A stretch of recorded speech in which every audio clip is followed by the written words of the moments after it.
사랑하는 장군자 권사님, 하나님께 기도 올립니다. 주님, 너희가 내 이름으로 기도하면 내가 시행하리라 하신 은혜의 주님께 기도드립니다. 이 시간 거룩하게 구별된 성도들이 축복의 자리를 차지할 수 있게 인도하여 주심을 감사드립니다.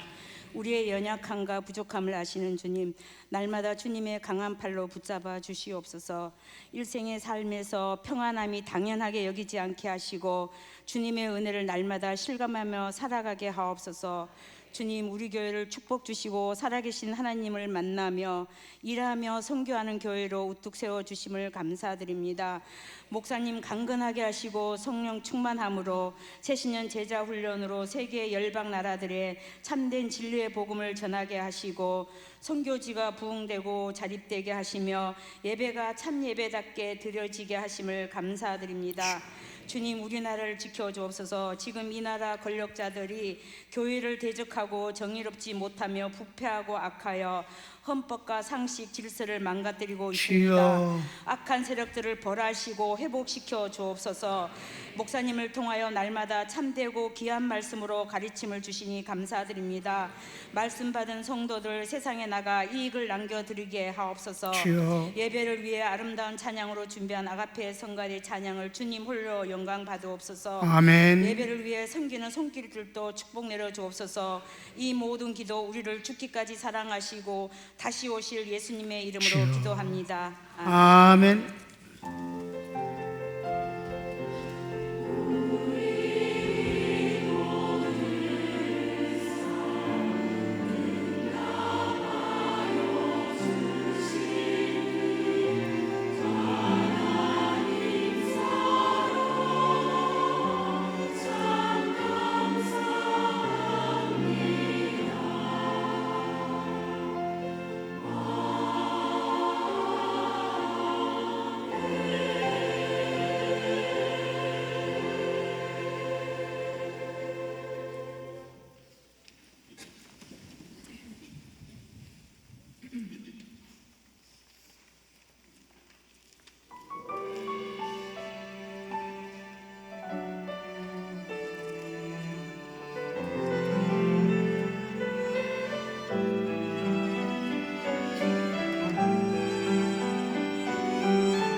주님이 명하신 3일 예배입니다.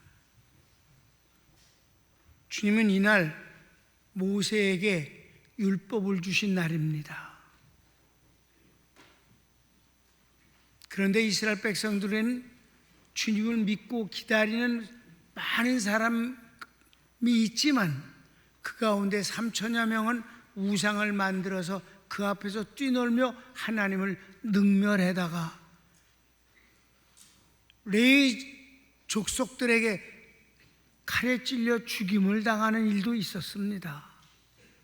주님, 이런 양쪽의 모습은 역사 가운데 언제나 반복되어지는 현상입니다.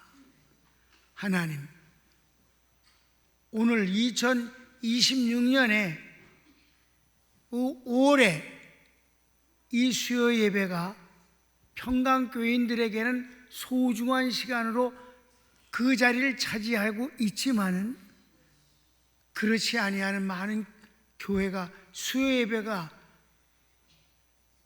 없어진 데도 있다는 것은 끔찍스러운 일입니다. 하나님을 부인하는 일입니다. 주여, 하나님이 하나님 되시기를 원합니다. 우리는 성도 되기를 원합니다. 예배가 그래서 예배답게 되게 하소서. 주님의 이름으로 기도합니다.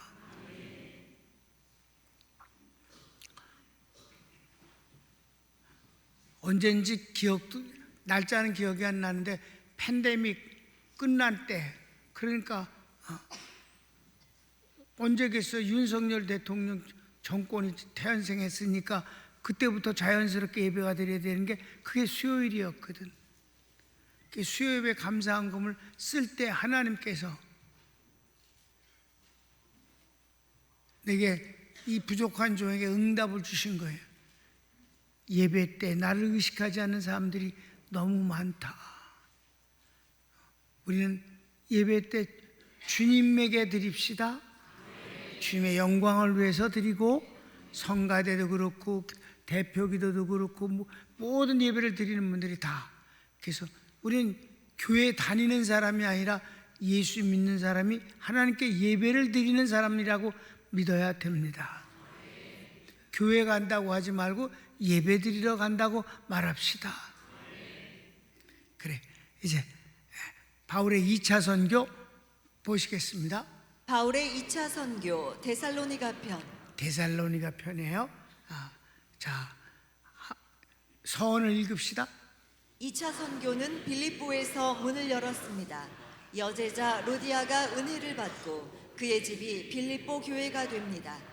귀신 들린 여종을 고쳐준 것이 오히려 모함과 권력의 박해를 받으나 바울이 로마 시민권을 이용하지 않고 기도할 때 하나님께서 큰 이적을 행하셨습니다. 다음 행선지는 데살로니가입니다. 그래서 데살로니가로 이제 갔습니다.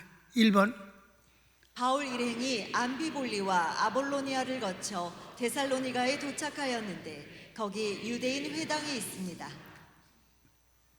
이 빌립보하고 데살로니가, 그리고 다음에 이제 오늘 데살로니가 짧아요. 베레아 거기도 가까이 붙어 있어요.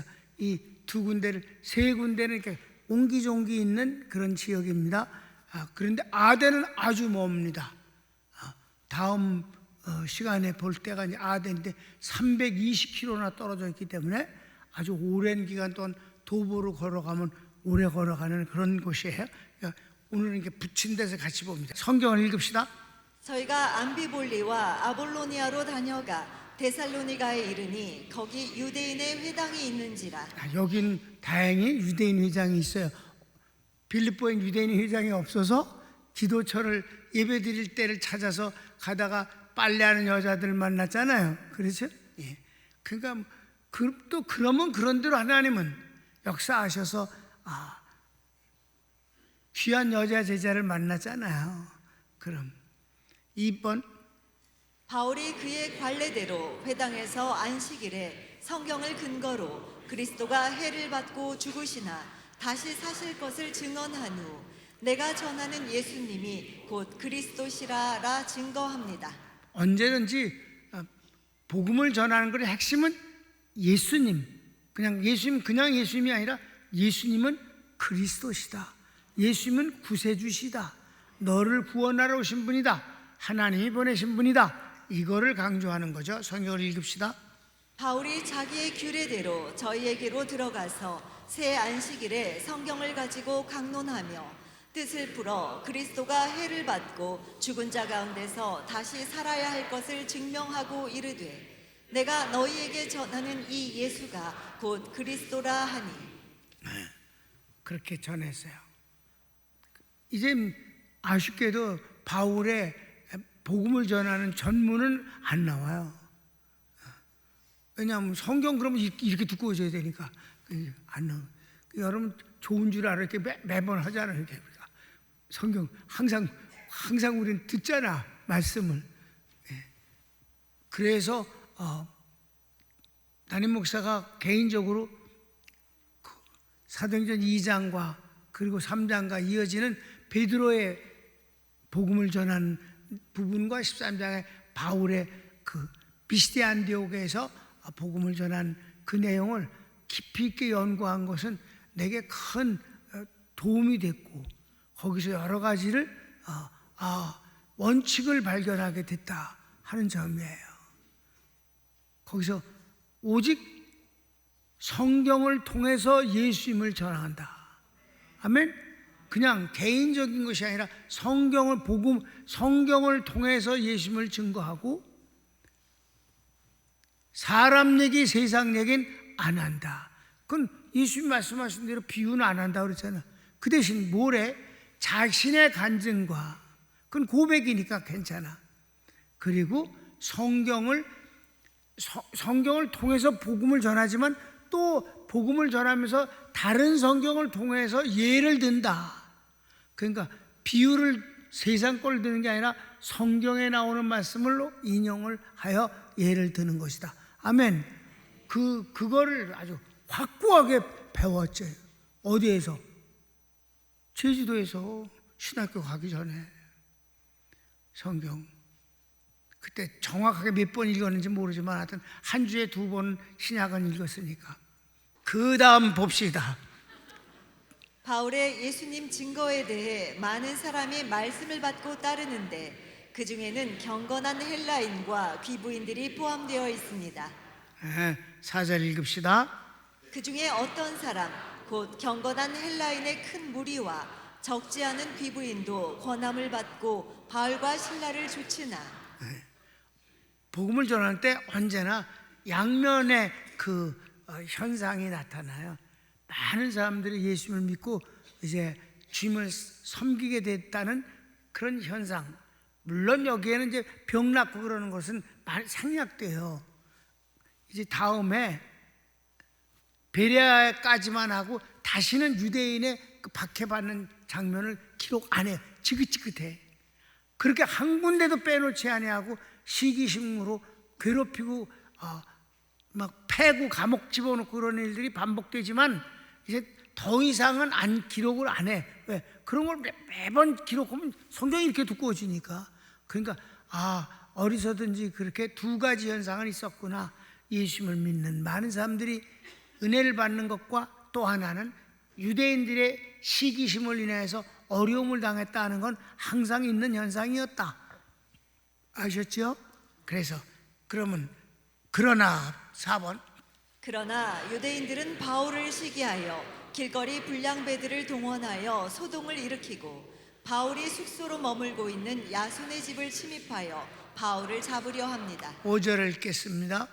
그러나 유대인들은 시기하여 저자의 어떤 괴악한 사람들을 데리고 떼를 지어 성을 소동케 하여 야손의 집에 달려들어 저희를 백성에게 끌어내려고 찾았으나 5번 야손의 집에서 바울을 찾지 못한 불량배들은 야손과 형제들을 잡아 끌고 읍장들 앞에 가서 소리 지르며 천하를 어지럽게 하던 이 사람들이 여기까지 와서 가이사의 명을 거역하고 사람들을 선동하여 말하기를 다른 임금 곧 예수가 있다 하더이다 합니다.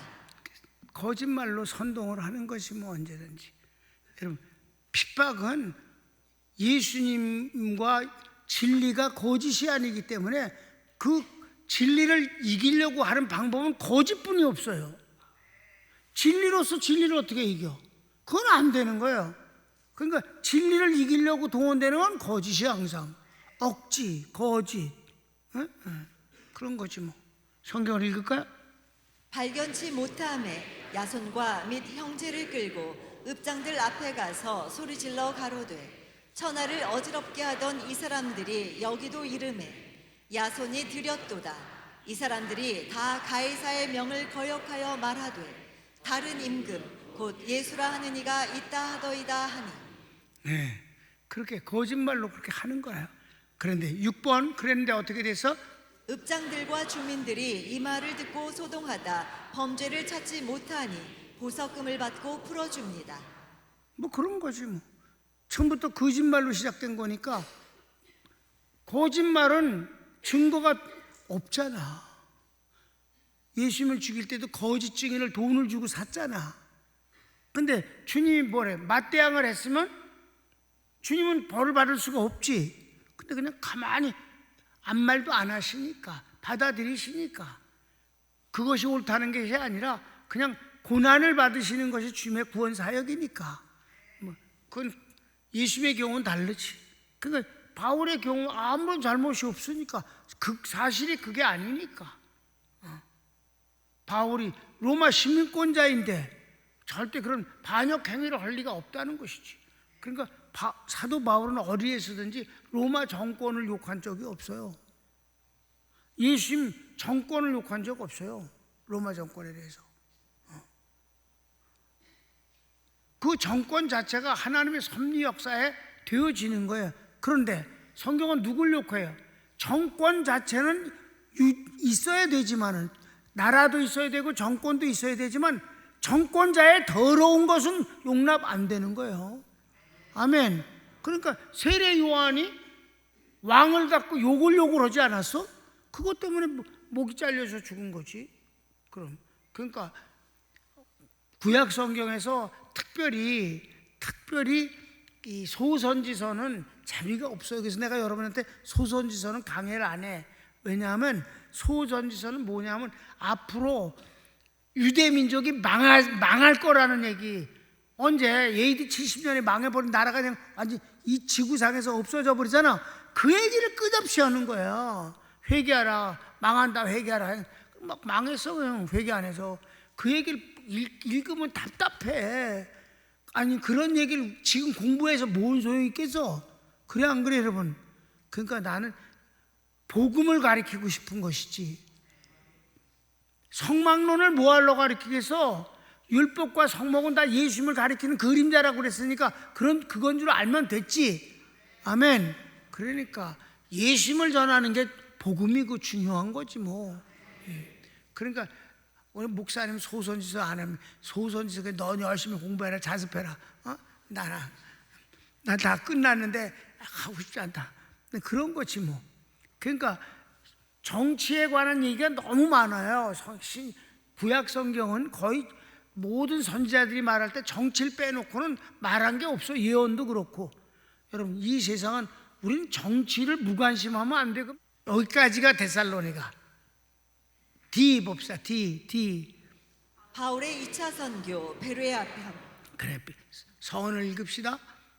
데살로니가에서 경건한 헬라인들과 귀부인을 포함한 많은 사람이 주님을 영접합니다. 한편 유대인의 시기로 동원된 불량배들의 소동과 고발로 더 이상 선교가 어려워 데살로니가를 떠납니다. 그래서 떠나서 바로 가까운 이웃 동네가 바로 베레아입니다. 1번.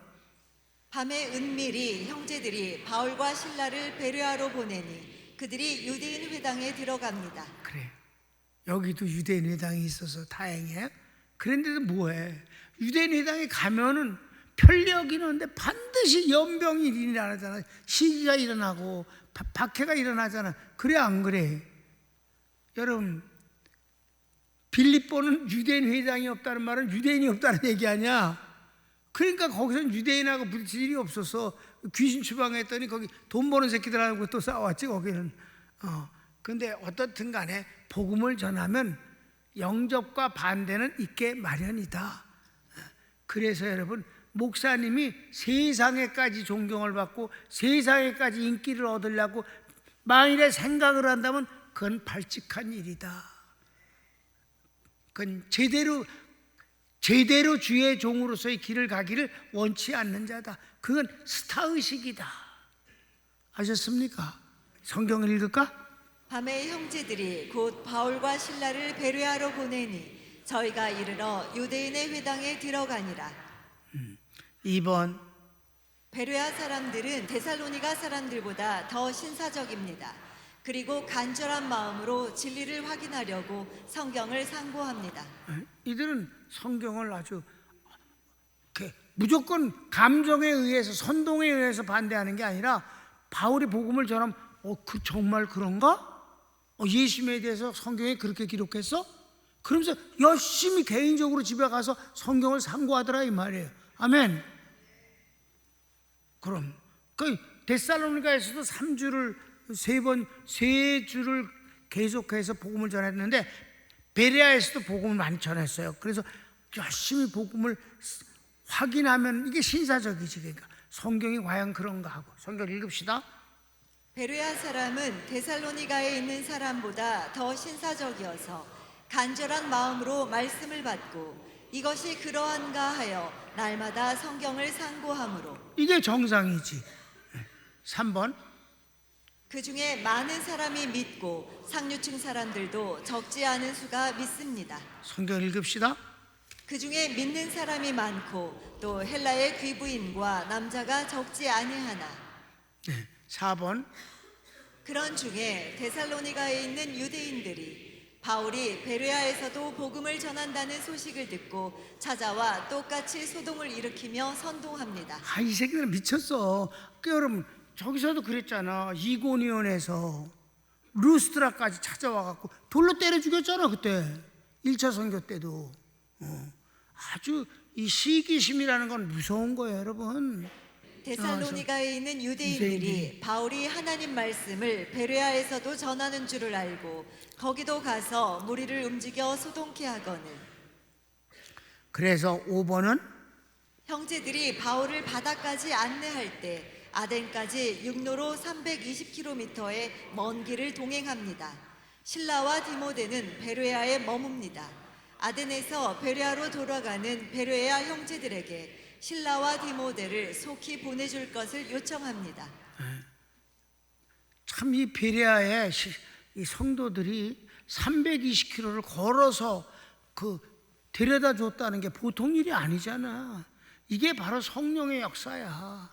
이런 게 있으니까 선교가 되는 거야.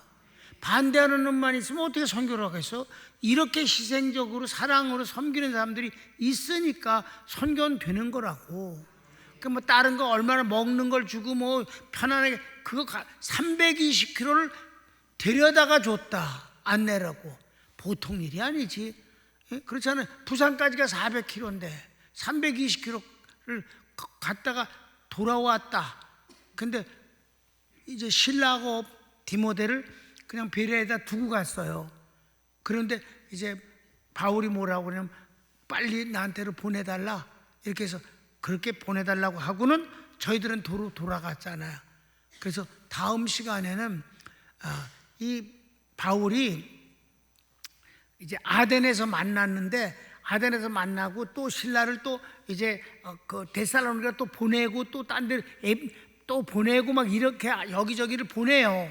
그리고 또 다시 조우하고 만나고 이래서 데살로니가에서 왔던 사람이 그 죽으면 어떻게 되느냐 그것 때문에 성경 첫 번째 성경을 기록한 것이 바로 데살로니가 전서입니다. 겨뤄. 바울의 1차, 2차 선교 현장은 같은 현상이 반복됩니다. 많은 사람이 복음을 믿는 것과 또 하나는 유대인의 시기로 박해받는 모습입니다. 지겹도록 괴롭히는 유대인의 방해는 계속되지만 성경은 더 이상 기록되지 않습니다. 이걸 내가 썼단 말이야. 더 이상은 기록하지 않아. 그래서 없어진 건 아니야. 반복되는 거니까 그런 줄 알라는 거지. 아셨습니까? 앞으로 이제 공부할 때 그런 거 안 나와. 그러면 이제 유대인들이 회개한 줄로 착각하지 마.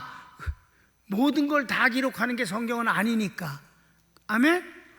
항상 그래서 현상이 두 가지가 있다는 걸 이게 기록한 걸 염두에 두라는 얘기지. 그래서 손을 모읍시다. 사랑하는 여러분, 선교만 그런 게 아니에요. 우리가 이 땅에 살아가는 것도 그래요. 웃을 일이 있는가 하면은 슬픈 일도 있는 거고, 기쁜 일이 있는가 하면 속상한 일도 생기는 겁니다. 그러나 하나님은 그런 모든 것 가운데서 우리를 사랑하셔서 합력해서 선을 이루게 해주시는 분이 하나님이심을 잊지 맙시다.